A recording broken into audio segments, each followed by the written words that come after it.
po yun ng kayabangan. Kaya nga sabi ko dito, etong si Anthony Taberna, mga kababayan, mga ka-GP Natics, alam natin, salawahan to. Duterte, Marcos. At nung nakaraan, atat to pagdating kay BP Sara na hindi ma-impeach. Nakita natin, pati yung mga nasa net 25, mga kababayan. Pero ngayon, iba na yung naririnig natin kay Anthony Taberna. Ano yung naririnig natin, mga ka-GP Natics? Ito daw ang napala ni Digong. Oh.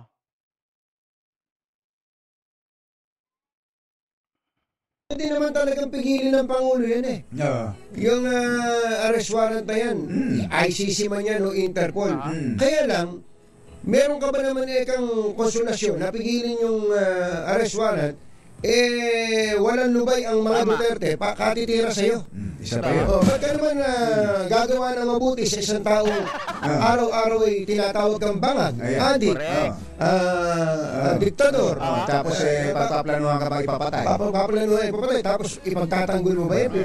Parang tama, sabi ko, iba rin talaga pag may kausap ka ibang tao. Yan din naman yung binabanggit natin nung nakaraan na parang nag-extend ka ng reconciliation, helping hand, iniaabot mo, pero inaabot mo yung kamay, tinataga yung kamay mo. Na sinasabi, bangag ka. Ba't mo kami aabotin, bangag ka. Adik ka. Ngiwi ka. Parang pinapatamaan nyo ata si Senator Bato. Kasi ganito yung inaangal ni Senator Bato eh. Sabi ni Senator Bato, nangako siya sa akin. Kinausap niya pa ako sa Malacanang. Sinabi niya, kahit buhok ni Pangulong Duterte ay hindi niya ipagagalaw sa ICC. Bato, napakinggan mo itong sinasabi ni Anthony Taberna. Ito, galit ako dito, asar ako dito. Pero ngayon lang ako umanga sa'yo, Taberna. Matapos mong tirahin ang mga Marcos. Tama naman, mga kababayan. Gagawin mo ba, ililigtas mo ba yung taong araw-araw binabanatan ka, bangag, adik, diba? Tapos bigla sasabihin, mabait yan si Marcos. Parang feeling ko bigla lang siya magsasalita ng mabait yan si Marcos. Hindi yan kurakot, hindi yan kurap kapag walang tama ng fentanyl. Or, mga kababayan, kapag nararamdaman niya na itong si PBBM ay papalapit na yung ICC. Diba? Tapos kapag alam niya na naman na, wala pang ICC. Hindi totoo yun. Babanat na naman siya, kakambyo na naman. Segunda, tersyera, kwarta. Bato, intindi mo yung sinasabi nila ha? Sinong tao ang tutulong, mga kababayan, sa isang tao na napakasama yung ugali? Araw-araw binabanatang ka, gusto pang ipapatay yung pamilya mo, gusto pang ipapatay yung pinsan mo, gusto nyo pang mawala sa pwesto sa Malacanang, tutulungan? Sa bagay, iba naman sa kabilang banda, otherwise ang nangyari. Bakit otherwise? Tinulungan sila pumunta dun sa dahig. Diba? Bakit GP? Kita nyo, may balita, di ba mga ka-GP Natics? Ito, totoo naman talaga to eh. Nasa balita na ang Pangulo, ang administrasyon ang gumastos doon sa eroplano or sa jet na ginamit ni Digong Duterte. Tinulungan siya mapadali yung buhay niya. Di ba? Hindi, mapadali hindi ibig sabihin mamatay. Mapadali ibig sabihin hindi na siya mahirapan. Wala daw siyang pera, guys eh. Sabi ni Digong, wala akong pera, wala akong naipon. Hindi ako nagpadagdag ng kahit isang poste sa bahay ko. My God. Pak. Okinan na Japan. Diba? Paano nga naman mangyayari? Kumbaga, umaasa ka sa kapwa mo na mabuti ang gagawin sa iyo, pero ginagawan mo naman siya ng masama araw-araw. Yun ang sinasabi natin. Hindi. Sabi nung iba dyan, balimbing daw si Tunying. Ako mga kababayan, sasabihin ko sa inyo, wala na daw kasing pag-asa etong mga Duterte. Kaya tuluyan nyo ng nilaglag. Hindi, sa palagay ko lang ha. Kasi unang-una, GP, bakit mo naman nasabi wala ng pag-asa? Alam nyo po, ang tagal ng paglilitis sa ICC. Sabi nga nung iba dyan ito, ayaw ko namang patulan, pero may nababasa ako. Sabi nila, itong si Digong daw, baka, gusto nyong umuwi? Pag umuwi yan, nakakahon na, sabi nila. Di ba totoo, sa sobrang haba po ng panahon ng paglilitis. Total si Duterte rin naman po ang nag-request nun eh. Sabi niya ganun, bilisan nyo na ICC. Baka mamaya, wala na ako sa mundo. Hindi nyo na ako maparusahan. Di ba? Siya po ang nagsabi noon, mga ka-GP Natics, na kailangan daw madaliin ng ICC na hulihin siya, baka mamaya hindi na siya abutan. Baka mamaya kasi, mga kababayan, wala na. Diba? Sabi ko nga sa inyo ilang bulati na lang pipirma dun Pero ang katotohanan yan, ako po naniniwala na abutin ng up to 8 years etong si Digong Duterte dyan sa dahig.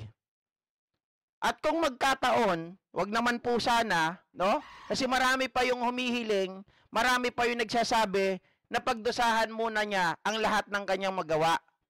'Di ba? Sabi ni Hens de la Cruz, tatagal pa lalo yan kasi kokontrahin pa nila na walang jurisdiction ang ICC. Malamang puro reset hearing yan, 2027 pa ang next hearing. Tingin ko, mga kababayan, unang-una, sa usapin ng jurisdiction, hindi sila mananalo lalo na ngayon, sa pagkakaalam ko pa, base sa mga nabasa ko at base dun sa mga opinion na nakita ko, ang ICC, galit talaga yan sila sa mga kriminal. Bawal talaga ang pumatay. Ngayon, dahil yun, ang kaso ni Digong against humanity, 'di ba?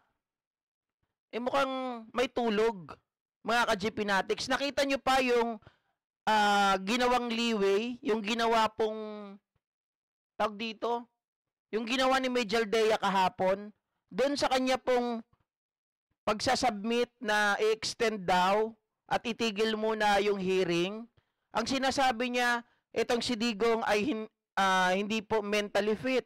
At ang sinasabi niya, ang Pangulong Bongbong Marcos daw, the incumbent president is the one, mga kababayan, who suppressed the Dutertes para sa 2028 election. Sabi ko nga, anong kinalaman ni Pangulong Bongbong Marcos doon sa pagkakahuli ni Digong? Diba, it is, mga kababayan, it is the consequences of his action way back 2011, 'di ba? 2018. Yung mga ginawa nila noon. Hindi naman si Pangulong Bongbong Marcos, and in fact, nakasuhan si Duterte bago pa dumating si Pangulong Bongbong Marcos sa Malacanang. 'Di ba? Sabi nga natin, mga ka-GP Natics, pinaghandaan na yan ni Digong. Kaya nga siya umalis sa ICC dahil alam niya na noon iniimbestigahan na siya. Sisihin mo si Harry Roque. Si Harry Roque ang isa sa mga nag-convince sa mga senador natin para ratipikahan ang pagsali natin sa ICC. Ang problema, mga kababayan, yung ICC tinamaan si Digong. Nung nakita nila, nako, yari tayo. Ano to, ICC, tirador to ng mga tyrant leader. Nung nakita nila na habulin tayo nito kapag hindi na tayo nakaupo sa gobyerno, nakita nila, bago pa tayo habulin, alis tayo sa ICC. Kaya lang, hindi nila nakita, meron pang Interpol na magagamit. Diba? Yun lang yun. Mga kababayan, pinag-isipan nila yan. Kaya lagi nga nilang sinasabi, wala pong jurisdiction ang ICC sa Pilipinas. Pero mali. Ang sinabi po, mga kababayan, ng ating Supreme Court 15-0, from the moment that we are a member of the Rome Statute, mayroon tayong pananagutan. At doon, dahil nagsampa ng kaso, 2017 na member pa tayo ng Rome Statute, mga kababayan, meron tayong pananagutan. Kung nagagalit ito mga to, kung naaasar sila na sa usaping jurisdiction, disisihin nyo yung 15 judge ng Supreme Court. Ang pagkakaalam ko, yung 15 judge ng Supreme Court na yan, ano yan, appointee pa ni Digong. Disingilin nyo, Di ba, Lusa Cristobal? Oh. Sabi, GP, dami man nagbibintang kay PBBM. Wala na po silang ibang makita eh. Di ba? Yung kasalanan nila, yung consequences ng ginawa nilang patay, si PBBM ang dinadamay. Si PBBM ang sinisisi. Sabi ko nga mga ka-GP Natics, okay naman ako sa Oplan Tukhang eh. 'Di ba? Yung kakatukin yung bahay, oy. Tok, tok, tok. Yes po. May balita kami na meron bang addict dyan? Pwede ba naming makausap? Pwede bang mag-rehab yan? Ganito, ganyan. Okay yun. Pero mga ka-GP Natics, yung okay na sa akin, patayin mo yung mga talagang malala na eh. 'Di ba? Pero wag naman yung mga walang malay, wag naman yung walang alam. Nagagawan mo ng ebidensya para lang palabasin na totoo yung binibintang ninyo. Sabi ko nga, paulit-ulitin ko, mga kababayan, kahit maasunto ako dito, tungkol po kay Kian de los Santos. Yan, pumutok yung kaso na yan, ni Kian. Ano ang ginawa dyan? Nag-hire po ng troll. Okay? Nag-hire ng troll, di umano, ang administrasyon ni Digong para i-discredit yung pamilya nito ni Kian de los Santos. Na sinasabi yung kanyang tatay ay adik, yung tito ay adik. 'Di ba? Yung kumukup-kup ay adik.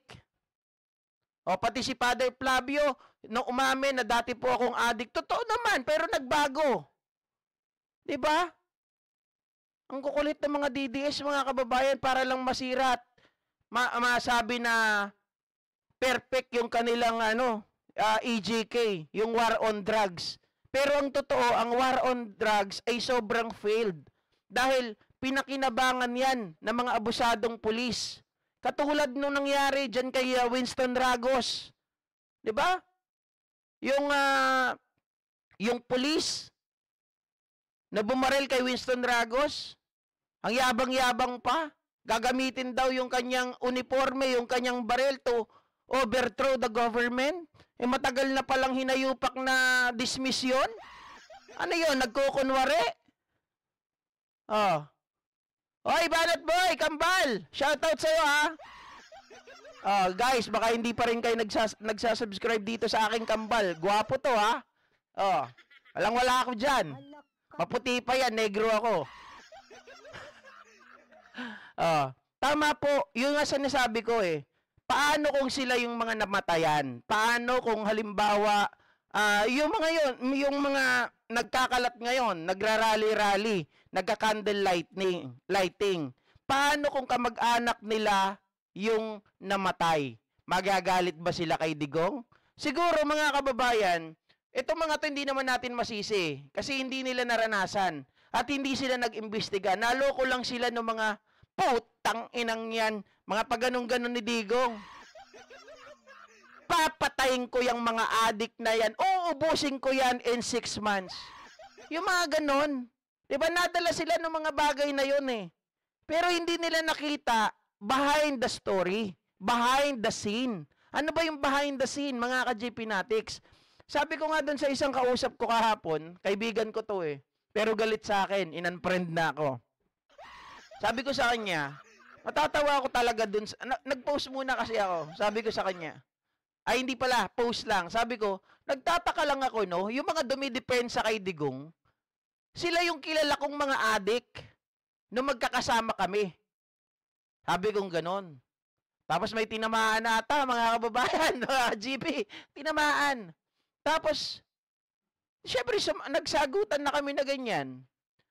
Sabi niya, tumino daw ang buhay. Sabi kong ganun, paanong tumino?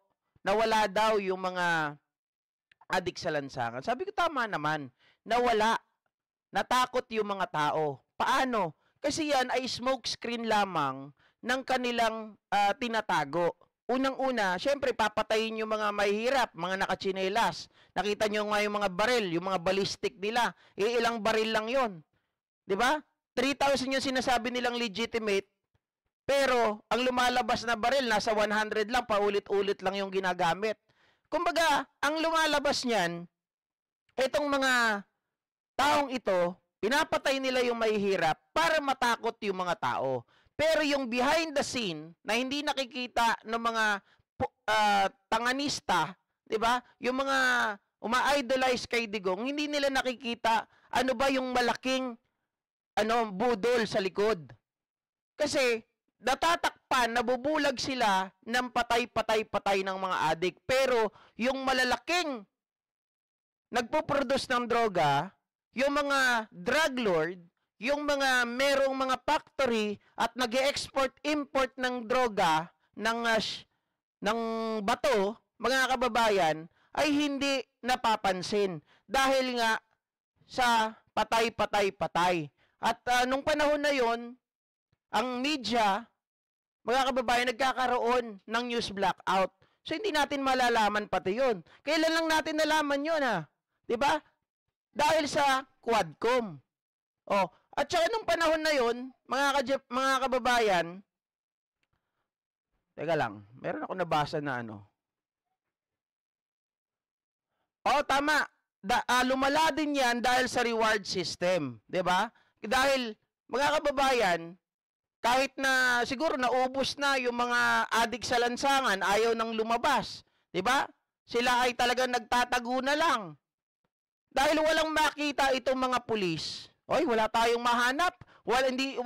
Di tayo magkakapera, 'di ba, Miss Anagari? Ang gagawin nila, mga ka-GP Natics, kukuha na lang sila ng mga tao na tinatawag na collateral damage at palalabasin na itong mga taong to, adik yan. Pero mo kay Kian, tapos dun sa isang bata, kaya yung Arnaiz, sinupot yung ulo, mga kababayan. Ano ba yun? Gawain ba ng matinong pulis yun? Oh. Sabi ni Paquito Esguerra, di nyo ba napapansin ngayon, kapag ayaw mo sa mga adik Duterte, sa mga Duterte, isasagot sa iyo ng mga DDSI adik ka. Correct. Isa sa mga kaibigan ko, yan ang sinabi. Pinapili pa ako. Pag galit sa Duterte, sabi niya, it's either adik ka o mamamatay tao ka. Saan ka doon, sabi niya. Sabi ko, wala ako dyan. Kasi galit ako sa Duterte kasi hindi binibigyan ng pagkakataon yung mga napatay nila. Hindi na lang doon sa mga adik ang pag-uusapan natin. Yung mga napatay nila na nawalay sa kanilang pamilya. Yung mga bata na hindi man lang naranasan na magkasyota siguro. Hindi man lang naranasan na magkaroon ng pamilya.